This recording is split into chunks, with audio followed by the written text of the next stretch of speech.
The other thing that we try to do on our podcast is to define some key terms that are bandied about in the LLM and AI world. And so a couple terms each episode. Two that we have today. Let's start with the first one. The first one is agentism. So Bridget, did you want to describe what agentic or agentism refers to? Yeah, I'll do my best, and as always, please just fix whatever you think I don't get quite right. I think when we talk about agentism in the context of generative AI, we're talking about the idea where the AI system is designed to behave or operate autonomously, at least in some ways, like an agent would, and that's hence agentism.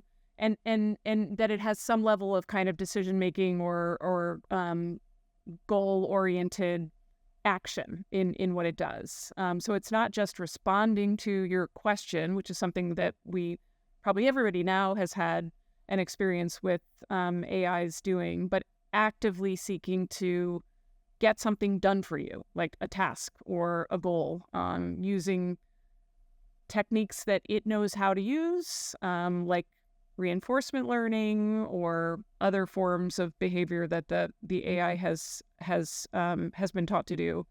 And it I think it's a concept that makes a lot of people uncomfortable, but it's also a concept that seems to me, in following where this market is headed, like we're going to be talking more and more about in the coming months and years. At least that's as I understand it. What do you think I got right or wrong there? No, that all sounded great to me. One question I have, just another definition, is you mentioned reinforcement learning, which is another term that comes up in these conversations. Could you describe what reinforcement learning means? Yeah, so that I think it's sort of like fine tuning, but it's like at least that's what my engineers say. It's like they spend a lot more time than they do coding the whatever we're building, teaching it yes or no in what it's doing. So it learns how to do it better on its own, basically, like teaching it how to learn on its own.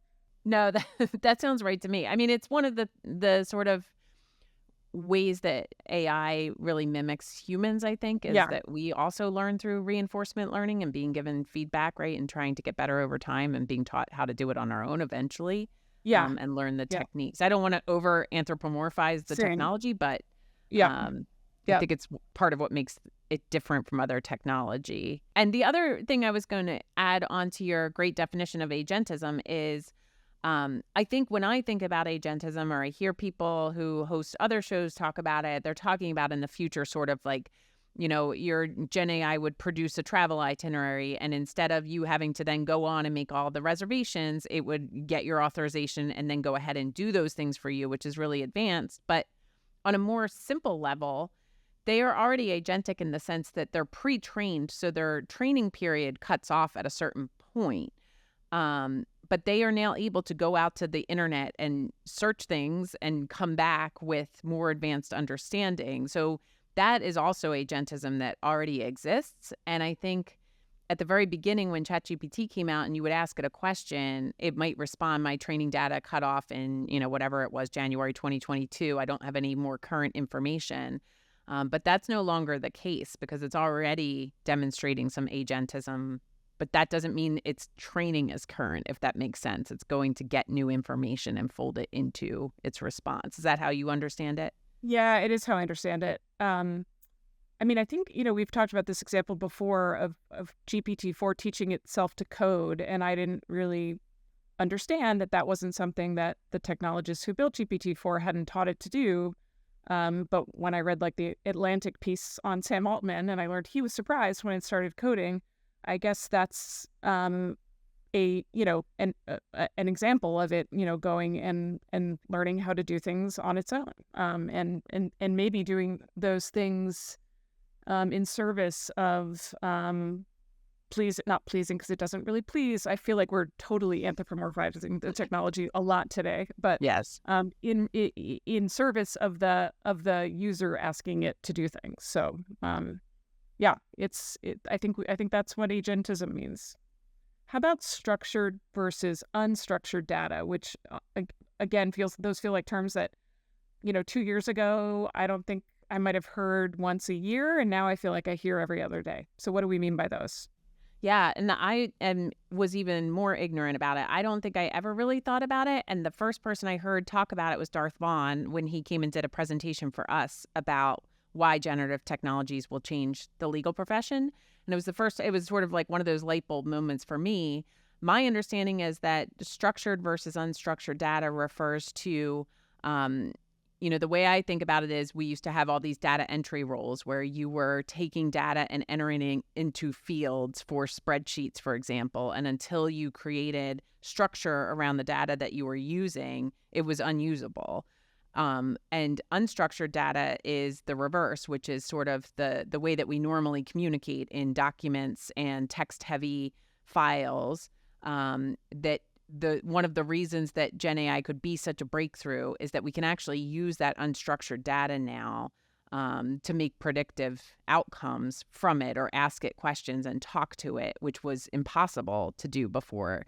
But I want to stop and see if my understanding is aligned with yours and get any feedback from you and reinforcement learning from you about whether I understand it correctly.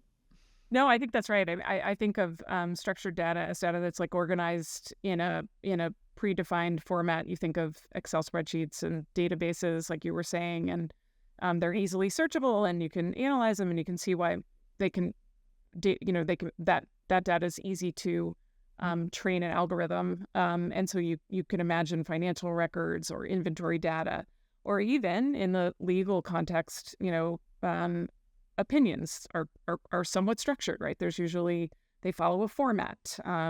Statutes are somewhat structured, and West and our other legal overlords have structured them even more sometimes, right? They've like really put them in a format that makes them searchable. And I think of unstructured data as emails and audio recordings and social media posts and the kinds of things, the ways in which we like live our lives in words, either in writing or in speaking, that all of a sudden that data is now valuable in the context of this technology. That unstructured data is now valuable in the context of this technology. Yeah. I'm going to oversimplify it even more and take us to my favorite store, which is the Container Store. And I think of structured data as like the little jewelry organizers that have a tiny little spot for every single thing you own. And unstructured data is like the kids' toy organizers, where it's just a big thing where you could throw everything in and make use of it and keep it organized. That's how I think of structured versus unstructured data. Like we could throw a whole lot of stuff in there, but it no longer means that it's a complete mess. It's actually something usable. Thank you for tuning in to 2030 Vision, AI and the Future of Law. If you enjoyed this episode, please subscribe to our podcast and leave a review. Stay informed and inspired as we continue to explore the AI-driven future of the legal profession. We'll see you next time.